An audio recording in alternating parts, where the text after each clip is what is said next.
And that was like, when I first started, I think it was like 6 months straight of just Minecraft. 6 months straight.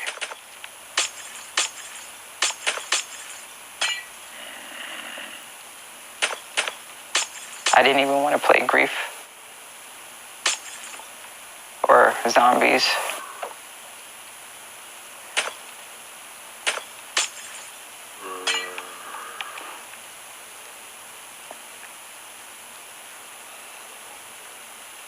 That's weird, they fall through the floor.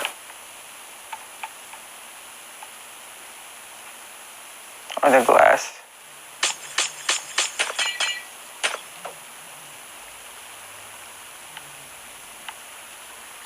The glass.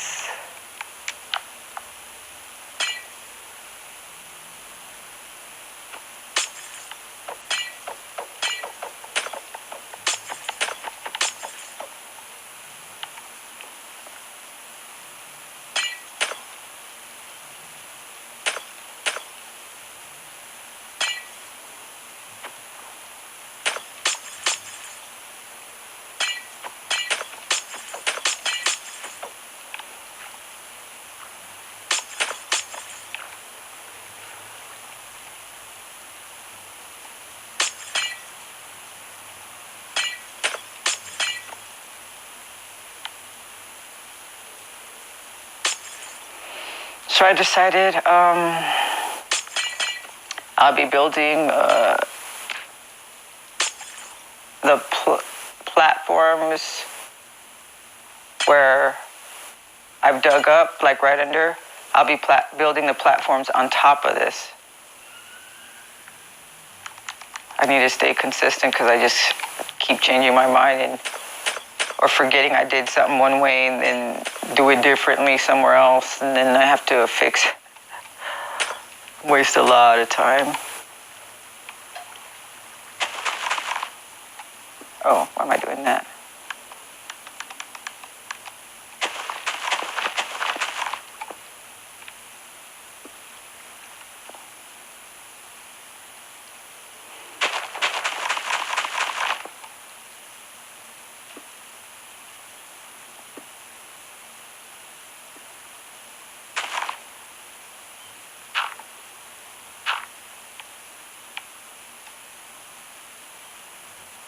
And then I was like, should I just do one pattern for the main part under the water? From the surface, you can see, I was like, should I do one pattern? And I was like, oh, I guess different sections, different patterns.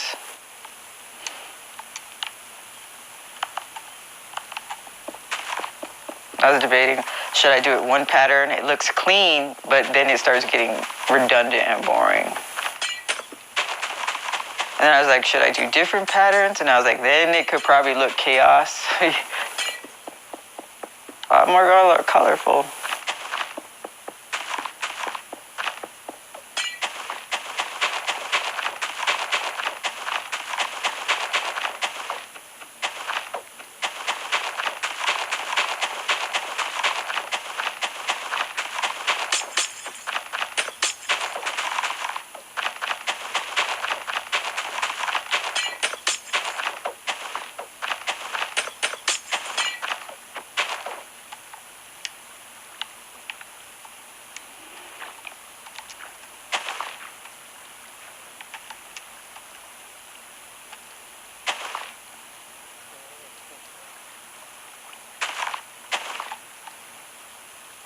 I gotta dig all that out.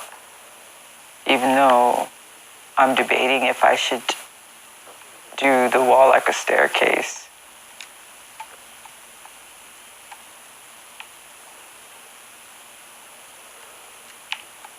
Then I need to finish and digging on the other side. And then I know that like the digging can get boring to watch, but like for me, I notice sometimes that day or that moment, I'm more efficient at digging. Like the creative part of my brain is not working, or maybe I'm just talking.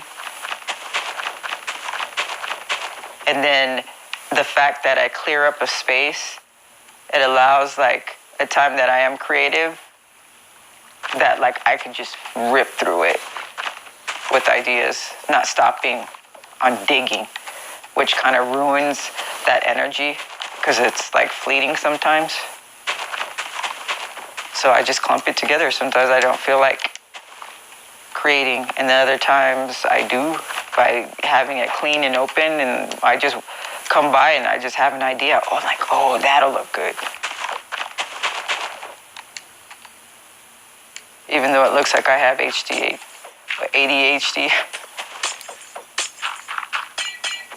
which I'm like, I've heard of people, I've seen someone, they didn't know they did it.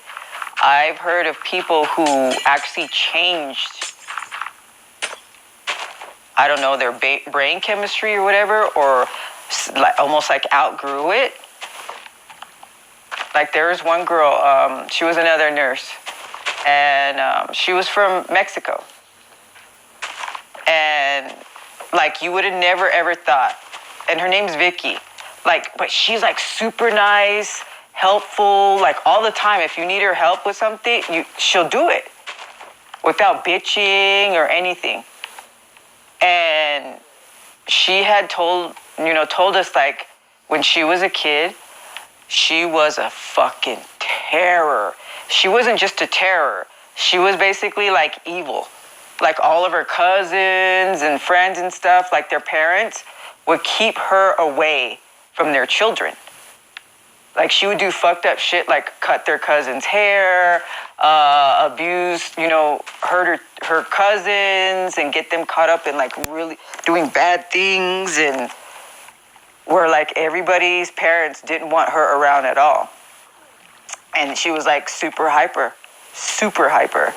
But like if you were to meet her today, you would have never known.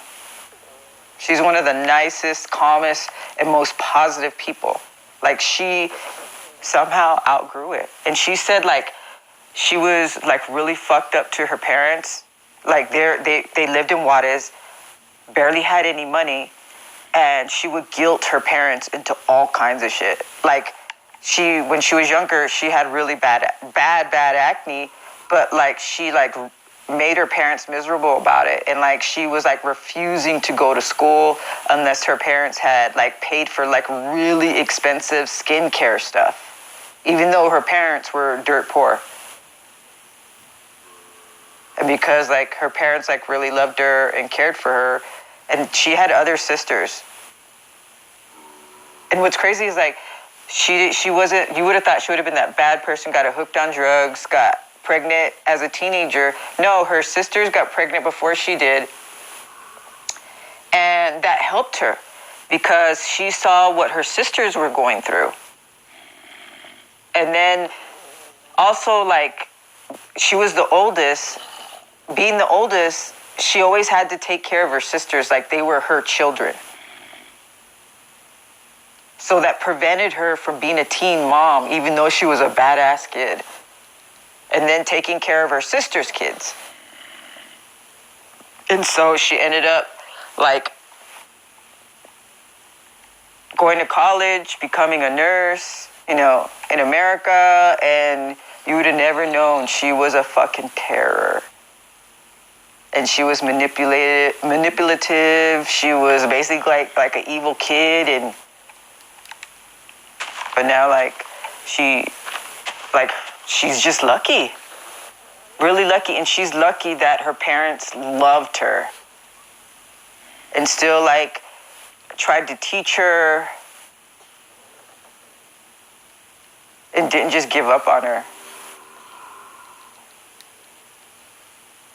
And she's like this amazing ass fucking person that you would have never known that she was like a demonic kid. And the attention deficit disorder, like, it's there, but in a good way, like you don't even notice. You just think she just has a lot of energy and she can focus. She doesn't have problems with that.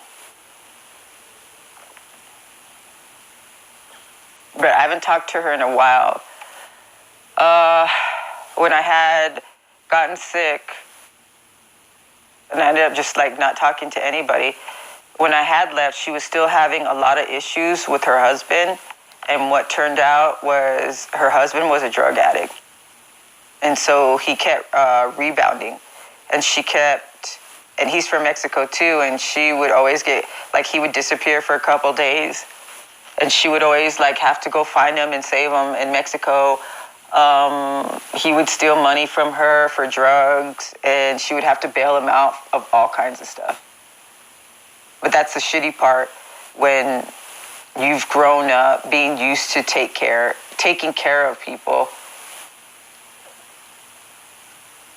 You tolerate a lot of fuck shit from people.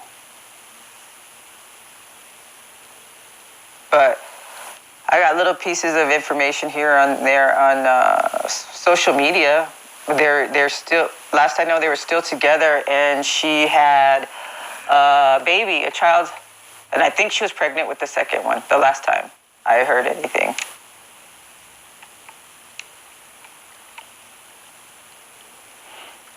But she's an amazing person. One of the nurses that I loved working with.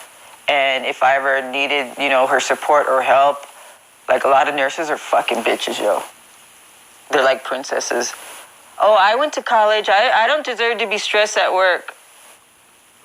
So, like, I'm like team leader. And when you're a team leader, you're responsible for everything for, like, your unit. So if someone fucks up, you're held responsible, too.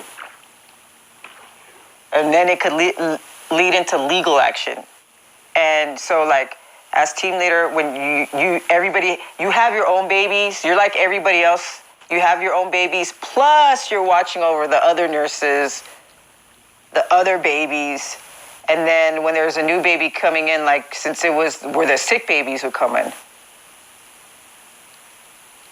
So the unit I started on was like in the middle, where they were sick, but they didn't need to be ventilated. And then later on, the last 3 years I worked there, I was in the area where the babies had to be ventilated. But, like, they were like all princesses. And so you had your babies, and then when the new admission came in, you had to do the new admission. Clean them up, blood work, all kinds of stuff, while still taking care of your normal babies. And then you have to decide, after you do all that stuff with the baby, and they're stabilized, you assign it to another nurse, because you have to take every single admission, plus take care of your own babies, plus watch over the whole fucking unit. And so, like, I'm like, well, you need to take the baby. They're like, I'm already busy, and oh my, they would refuse the fucking baby. And there was lots of times, like, I would just have a fuckload of babies to myself, because some bitch was like a princess. And Vicky was always there. Even though she was busy, she would help. She wouldn't fucking make excuses, make a face, and there's just a handful of nurses that were like that. Just a handful out of, like, say there's 100 nurses there, there would only be like 10 that you can actually depend on. 10 out of like 100. Like, that shit was exhausting. Oh my God. And just a whole bunch of females that just gossip about the rest of them. And it's like, we're all sitting in the room just gossiping. As soon as someone would leave to do, everybody gossip about that person. Then they come back and no one mentions, and then the next one, it's like, I was like, wow, females are fucking bitches. And then the guys, the small amount of guys that were there, they acted like females. Some of them were even worse. I was like, oh my God. Oh my God. They would act worse. They would be more of a bitch than the females were. And I was like, I am glad I am not that person's wife. Because I would fucking throat punch him. I would throat punch him. And then not only was I team leader, I handled all the paperwork for the discharge packets, all the information that the nurses would use to give to the parents, and I would be responsible to make sure there was packets already ready and made, that all the paperwork was available at all times. I took care of that too. So anytime that it was slow, I was still doing work.